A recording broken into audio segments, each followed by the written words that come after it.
supaya bisa mengikuti pelajaran seperti biasanya. Oke, hari ini ya sebelum kita belajar, marilah kita berdoa dulu. Berdoa, mulai.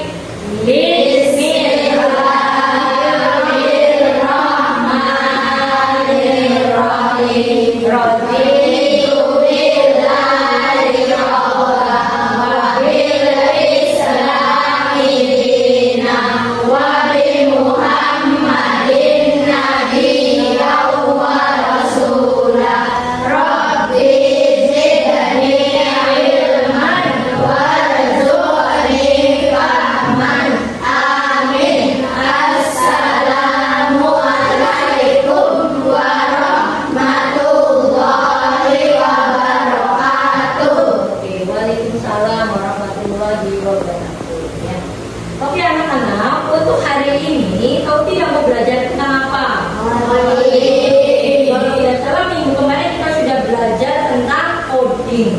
Apa sih coding itu? Masih ingat ya? Apa itu coding? Definisinya, ya, kemudian konsepnya, bagaimana ya? Tentu kalian masih ingat. Nah, untuk hari ini ya kita akan belajar tentang pemanfaatan kecerdasan artificial. Ya, atau kecerdasan artificial itu bisa disingkat menjadi KA. Pemanfaatan kecerdasan artificial. Nah, di sini tujuannya ya kita belajar tadi ya pemanfaatan kecerdasan artificial itu tujuan pembelajarannya untuk mengidentifikasi manfaat kecerdasan artificial dalam berbagai aspek kehidupan dan menyimpulkan kecerdasan artificial secara sederhana. Jadi anak-anak kita itu nanti mengidentifikasi apa sih KA itu, apa sih manfaatnya, kemudian dalam bidang aspek apa saja dalam kehidupan sehari-harinya. Jadi kita nanti mengidentifikasi ya secara detail supaya kalian tahu itu tujuan utamanya untuk belajar pemanfaatan kecerdasan artificial. Kemudian berikutnya capaian pembelajaran. Nah, capaian pembelajarannya itu seperti tadi ya, mirip mengidentifikasi secara kritis. Jadi kalian itu tahu apa sih manfaat dari kecerdasan artificial itu dalam berbagai aspek dan menyederhanakan konsep kecerdasan artificial melalui pendekatan dan penerapan sederhana terhadap pemanfaatan KA ya atau kecerdasan artificial. Nah, dilihat anak-anak. Apa itu kecerdasan artificial? Ada yang tahu tidak? Apa itu? Cung yang tahu? Tinggal dibaca loh. Ayo. Ya, oke, Rabian. Tolong dibaca apa itu kecerdasan artificial? Kemampuan komputer atau mesin untuk berpikir dan belajar seperti manusia. Jadi kalau ditanya KA kecerdasan artificial itu adalah kemampuan komputer atau mesin untuk berpikir dan belajar seperti manusia. Ya, jadi kemampuan komputer. Jadi KA itu kecerdasan buatan. Ya, kecerdasan artificial itu apa? Kalau kita singkat itu kecerdasan buatan manusia. Kemampuan komputer atau mesin untuk berpikir dan belajar seperti manusia. Itu yang dinamakan atau pengertian dari kecerdasan artificial. Contohnya ya atau penggunaan KA atau kecerdasan artificial dalam kehidupan sehari-hari. Mungkin kalian sudah pernah tahu dan sudah pernah mengalaminya, ya mengalaminya sendiri atau menggunakan. Barangkali ada nggak di sini yang pernah menggunakan Face ID yang HP-nya harus ada pakai face ya, Face ID itu pakai wajah tuh kunci layarnya. Ada nggak yang bisa pakai begitu ya? Ada juga yang menggunakan apa? Kode, oke, jari ya, sidik jari. Kemudian apa lagi? Ada juga yang menggunakan kata sandi, bagus. Apa lagi? Ada yang menggunakan sidik jari, apa lagi? Oh,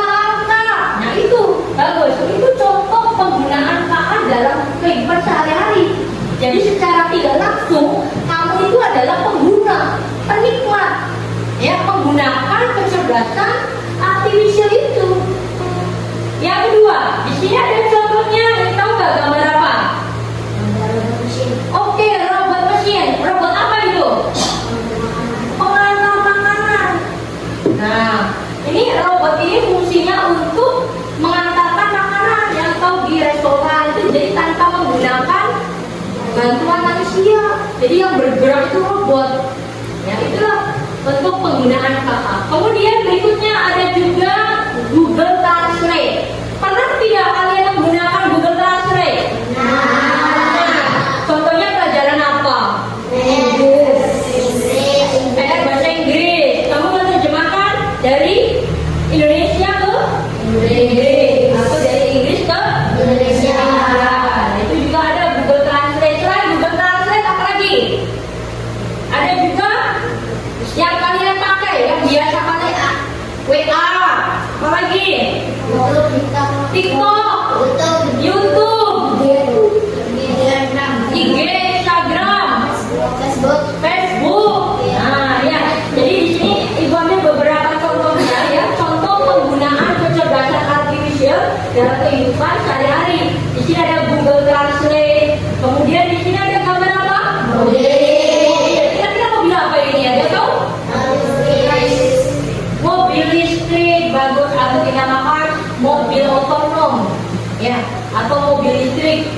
Nah, ini tanpa pengemudi, ini bisa jalan sendiri, ya, tanpa pengemudi, ya, atau dinamakan mobil Tesla, ya, canggih sekali ya, mobil bisa bergerak sendiri tanpa adanya pengemudi, bisa parkir sendiri, ya, dengan sesuai yang diprogramkan oleh buatan manusia. Kemudian ada juga Google Assistant yang tujuannya untuk membantu kita ya, misalnya ada efek suara, merekam suara kita dan lain-lain. Kemudian terakhir ada apa? Gambar apa itu? Robot pembersih ruangan atau robot pembersih debu. Nah, jadi secara tidak langsung kita juga sebagai pemakai, ya kan, pengguna kecerdasan artificial itu. Ya, di antara contoh-contohnya masih banyak sekali, seperti yang kamu lakukan, dia TikTok, main Instagram, ya, dia YouTube dan lain sebagainya. Itu contoh penggunaan kata dalam kehidupan sehari-hari. Kemudian saya di sini ada contohnya manfaat. Nah, ya, seperti tujuannya, manfaat kecerdasan artificial itu apa?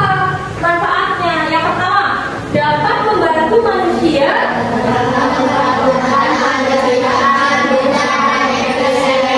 oke, yang kedua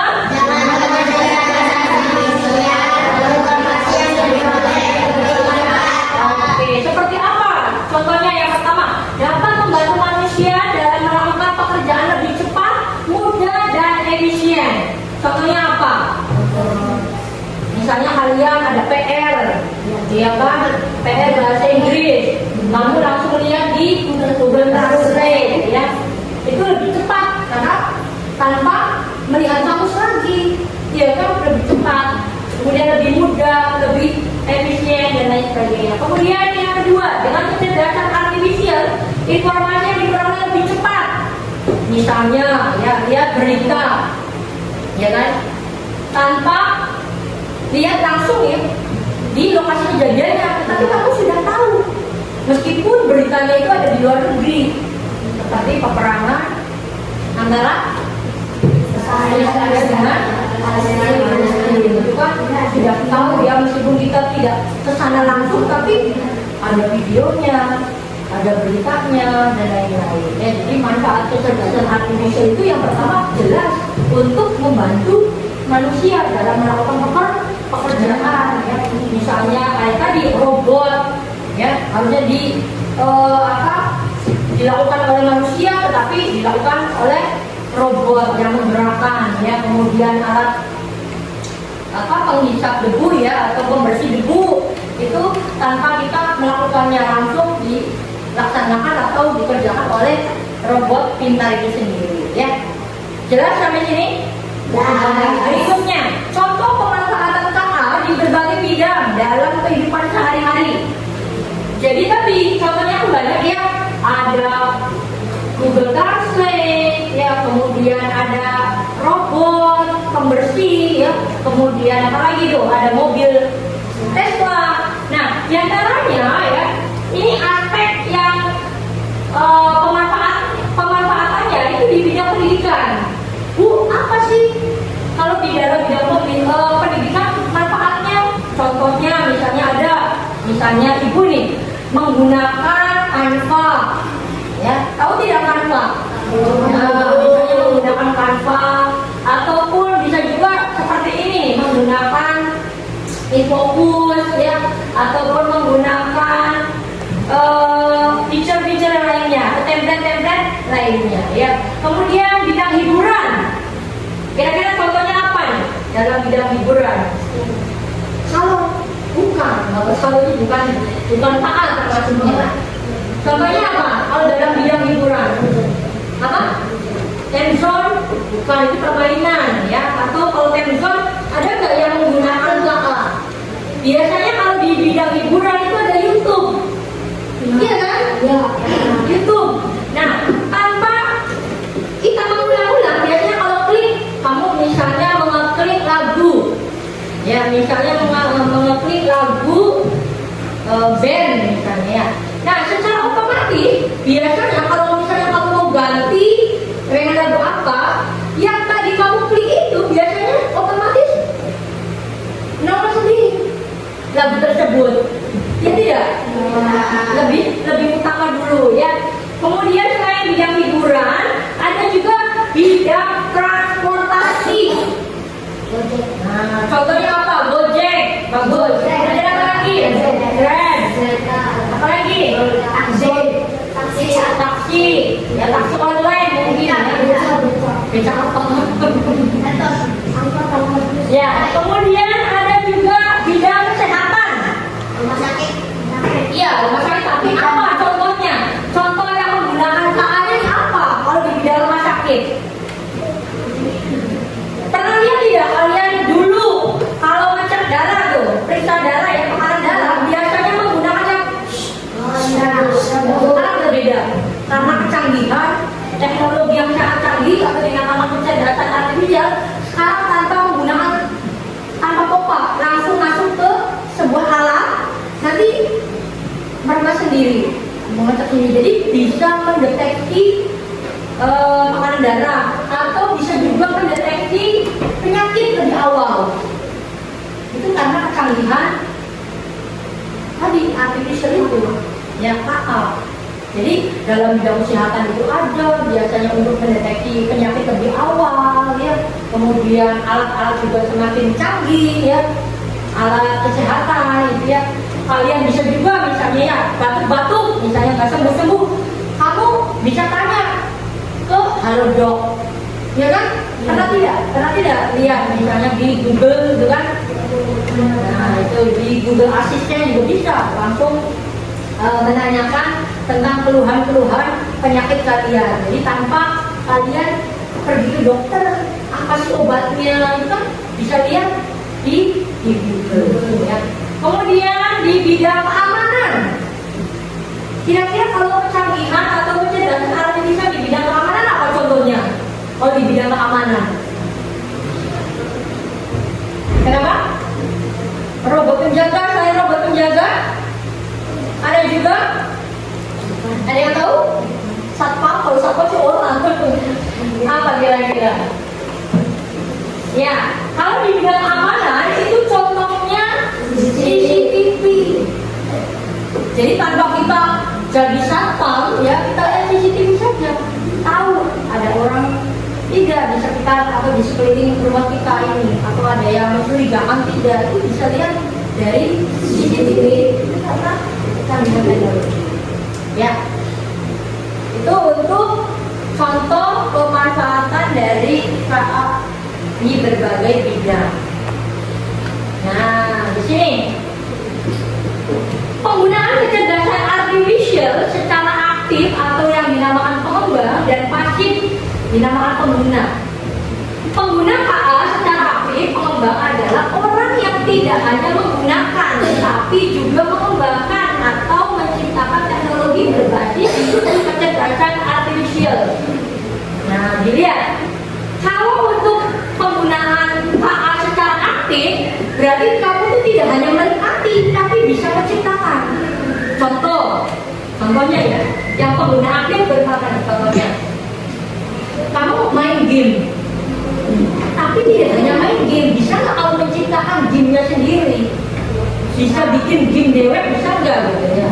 Nah, itu kalau kamu bisa menciptakan sesuatu atau mengembangkan sesuatu, itu dinamakan pengguna secara aktif. Tetapi yang kedua, penggunaan KA secara pasif atau dinamakan pengguna adalah orang yang hanya memanfaatkan KA untuk membantu aktivitas sehari-hari tanpa perlu membuat atau mengembangkan teknologi. Jadi kalau kamu lihat YouTube, kemudian lihat TikTok, kemudian lihat di sini penggunaan KA secara pasif. Kira-kira kalian termasuk penggunaan KA yang aktif atau pasif kamu tuh? Kalian? Kenapa dikatakan kamu itu sebagai pengguna yang pasif? Seru. Apa? Kenapa pengguna sebagai pengguna yang pasif? Yang kenceng. Karena tidak pernah menciptakan atau tidak pernah membuat, hanya pengguna saja, menikmati, ya kan? Lihat YouTube, juga lihat YouTube, ya kan? Kemudian apa lagi? Misalnya game, tinggal memainkannya, tidak menciptakan diri sendiri karena fasilitas itu sudah banyak sekali, sudah ada bahkan di template-template itu ya. Jadi ada dua ya untuk penggunaan kecerdasan artificial, ada yang aktif, ada juga yang pasif. Jadi kalau yang aktif tidak hanya menggunakan KA, tetapi juga mengembangkan atau menciptakan atau membuat. Misalnya kalian bisa buat robot pintar yang bisa misalnya memberi makan ikan. Kalian bisa menciptakan masker, misalnya ya, masker tanpa polusi ya, atau masker penyerap kesehatan misalnya ya, bagi paru-paru. Kira-kira bagaimana supaya tidak terjadi banyaknya polusi yang masuk di dalam tubuh kita ya, seperti itu. Jadi di sini ada dua untuk penggunaan kecerdasan artifisial secara aktif atau yang dinamakan pengembang, dan kalau yang pasif itu dinamakan pengguna. Nah, berikutnya contoh penggunaan KA secara aktif nih. Kalau yang aktif ya, kalau kalian kan tadi pasif atau aktif? Pasif. Nah, contoh penggunaan KA secara aktif. Yang pertama, membuat program chatbot yang bisa menjawab pertanyaan secara otomatis. Kemudian yang kedua, mengembangkan filter wajah di media sosial seperti filter Instagram atau TikTok. Biasanya misalnya ya, ini wajah muda, ini wajah tuanya. Bisa kan? Bisa 10 tahun, 8 tahun, atau 10 tahun. Bisa jadi umur yang 50 tahunnya nanti seperti apa. Nah itu, jadi mengembangkan filter wajah di media sosial seperti filter Instagram atau TikTok. Kemudian melatih robot pintar agar bisa membantu pekerjaan manusia seperti robot pembersih lantai ya. Kemudian mengembangkan aplikasi KA sederhana, misalnya membuat aplikasi yang bisa menebak gambar atau suara dengan kecerdasan artifisial. Nah, itu contoh penggunaan KA secara aktif. Berikutnya contoh penggunaan KA ya secara pasif, berarti termasuk kalian ya. Nah, menggunakan kamera ponsel dengan fitur pengenalan wajah untuk menggunakan filter. Biasanya kalau kamu pakai sandi wajah ya, misalnya itu ya, kemudian tiba-tiba orang lain pengen lihat, otomatis kan nggak bisa ya, karena harus wajah yang punya, iya kan, wajah kalian yang dari bisa awalnya wajah kalian ya, harus wajah kalian lagi untuk membuka kunci layar dari HP tersebut. itu menggunakan kamera ponsel, misalnya bisa pengenalan wajah untuk menggunakan filter. Kemudian memainkan game dengan lawan AI. Misalnya kamu main game keasikan, ya main apa biasanya? Legend, Roblox, terus apa lagi? Ternyata kamu tuh bisa semua ya. Nah, lawannya siapa biasanya lawannya? Orang, musuh. Nah itu berarti ini memainkan game dengan lawan AI, itu ya komputer. Lawannya dengan komputer yang sudah disetting oleh manusia sendiri. Cara bermain catur ya. Nah ini cara bermain catur digital atau permainan lain. Pemain bisa bertanding melawan komputer yang memiliki kecerdasan artificial. Contoh lainnya ya, ini mohon maaf ya, judol. Tahu judol? Judi online. Nah itu juga melawan AI itu. Ya harapannya menang, tahu-tahu dan memang judul itu kan meresahkan ya, meresahkan segala sesuatunya ya, semuanya itu ini. Jelas? Ada yang ditanyakan tidak? Tidak ada? Benar jelas? Kalau jelas nanti ibu memberikan soal, ya memberikan soal, ibu kasih waktu 5 menit lah, cepat ya, supaya cepat. Dengan aktivitas tulis aktif jika itu menunjukkan peran aktif dan pasif jika itu menunjukkan peran pasif. Coba langsung saja ya, ini langsung saja. Nomor 1, ada yang bisa jawab? Jom. Oke, Akil. Dibaca, dijawab. Yang kecil dong bacanya. Oke, menonton video yang muncul otomatis di TikTok. Kira-kira pertanyaan aktif atau pasif? Oh salah ya, ini maksudnya aktif atau pasif gitu, maaf. Termasuk, kenapa pasif? Karena pengguna, saya yang kurang kenceng suaranya, harusnya bisa sampai nyampe. Nah, bagus jawabannya berarti Pak pasif. Oke, yang kedua, Jom yang bisa. Mohon. Nomor 2, mengatur waktu penggunaan HP agar tidak terlalu lama bermain. Jadi waktunya itu diatur. Itu kira-kira aktif atau pasif? Aktif atau pasif? Aktif.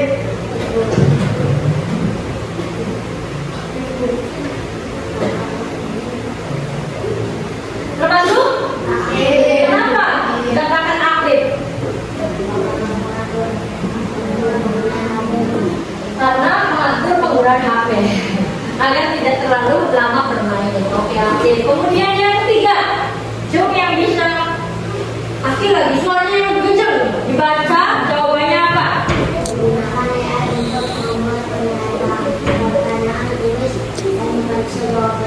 Oke, menggunakan AI atau artificial intelligence untuk membuat pertanyaan kuis dan memeriksa jawabannya. Aktif atau pasif? Aktif atau pasif? Pasif.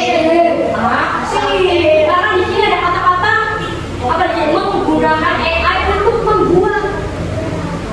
Kan menciptakan untuk membuat itu, untuk membuat pertanyaan kuis dan memeriksa jawabannya. Jadi jawabannya A. Next, nomor 4. Ada yang bisa? Yes, namanya siapa? Aina. Dibaca, dijawab.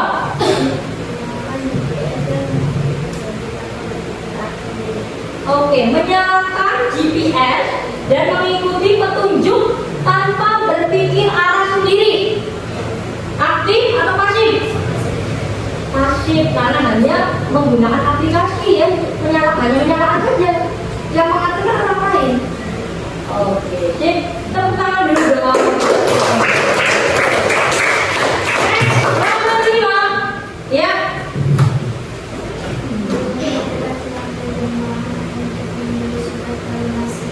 Oke, termasuk aktif atau pasif? Pasif kenapa?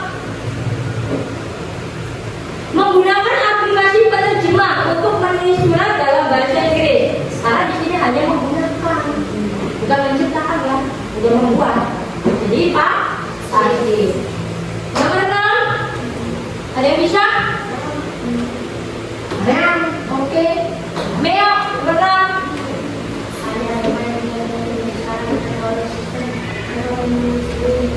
Pasif atau pasif?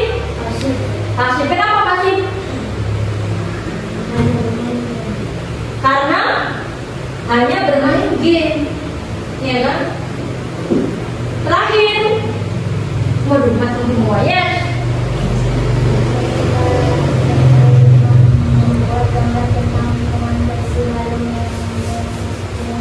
Oh, apa jawabannya?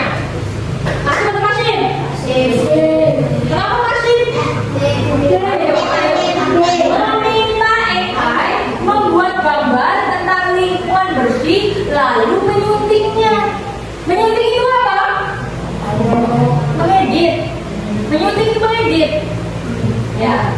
Meminta AI membuat gambar tentang lingkungan bersih lalu menyuntingnya. Mengedit. Oh, dirombak sendiri, dikembangkan sendiri. Jadi ini termasuk A. Bisa dipahami? Ada yang ditanyakan?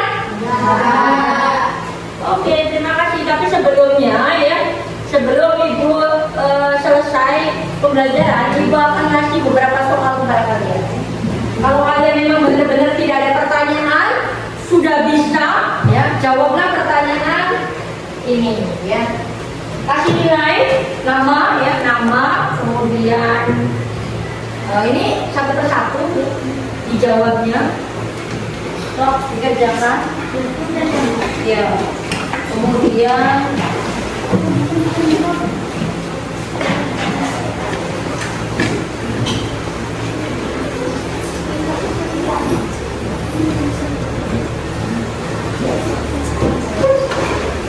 ini karena kurang ya, jadi mungkin rahasianya boleh.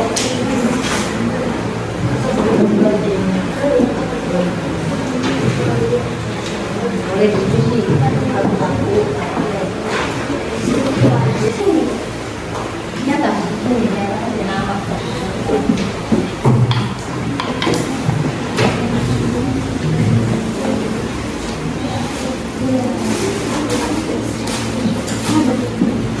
Waktu kerjakan 10 menit ya.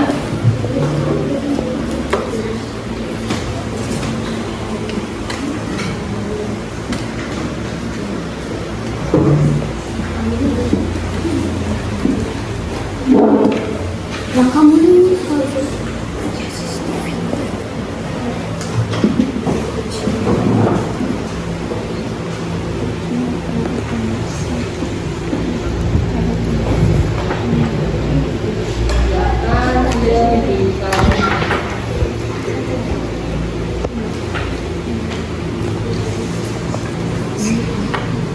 Yang mudah menurut kalian dulu nggak apa-apa.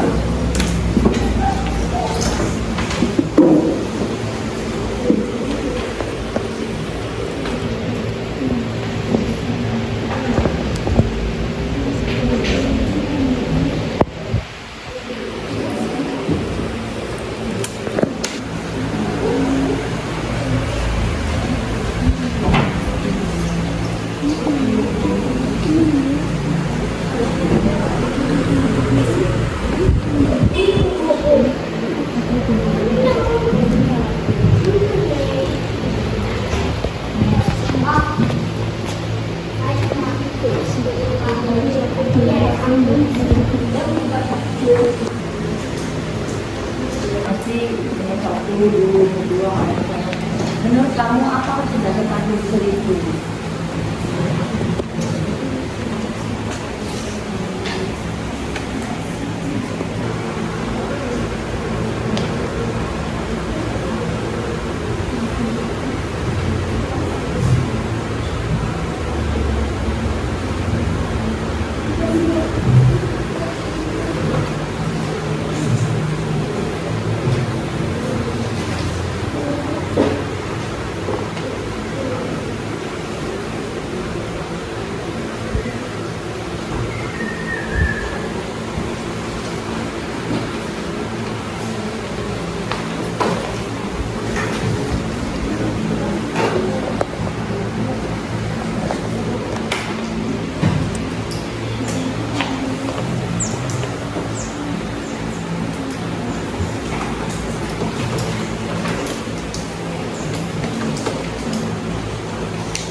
tunjukkan tadi lembar kerjanya, nanti dinilai ya.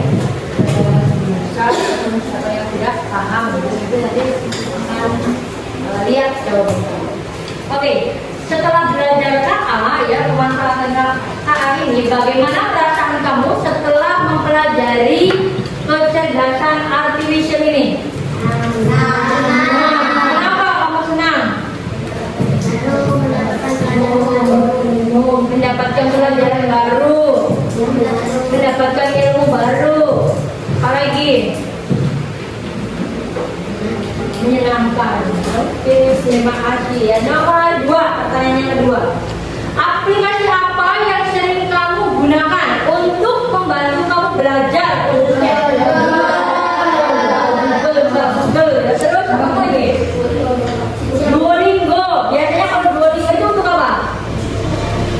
Pembelajaran bahasa Inggris ya. Biasanya kalau Duolingo itu, kemudian Cici.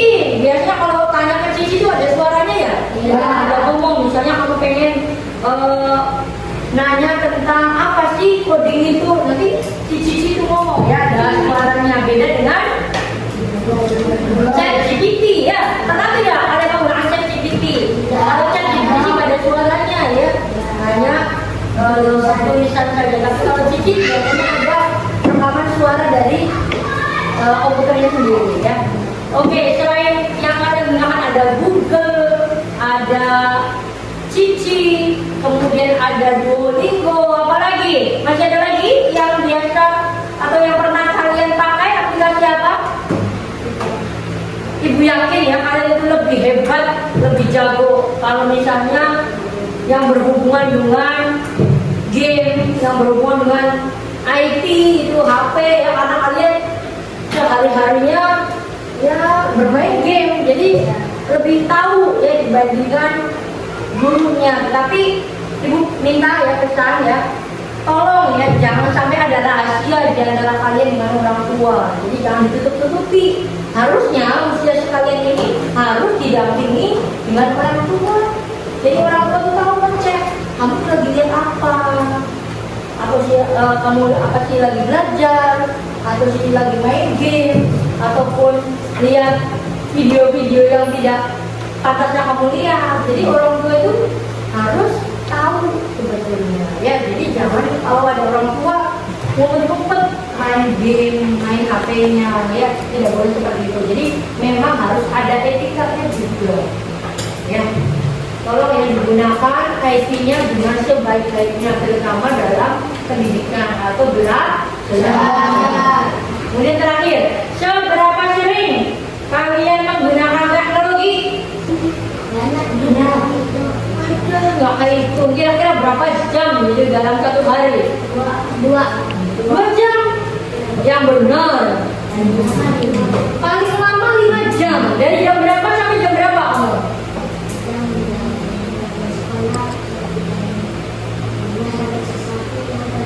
Sesampainya, maksudnya? Oh, secapainya mata. Sampai mata kamu mulai. Oh, secapainya tangan sampai tangan kamu keriting. Begitu, kalau sudah keriting, sudah kebas ya, atau sudah apa namanya itu, kesemutan, baru kalian selesai. Jangan seperti itu.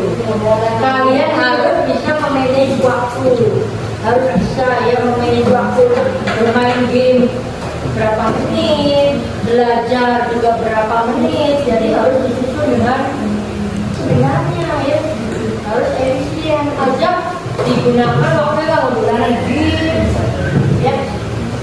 Oke, mungkin itu saja. Kalau tidak ada pertanyaan dari Ibu ya, terima kasih banyak atas waktunya ya. Sebelum kita pulang ya, kita briefing dulu. Apabila itu mengatakan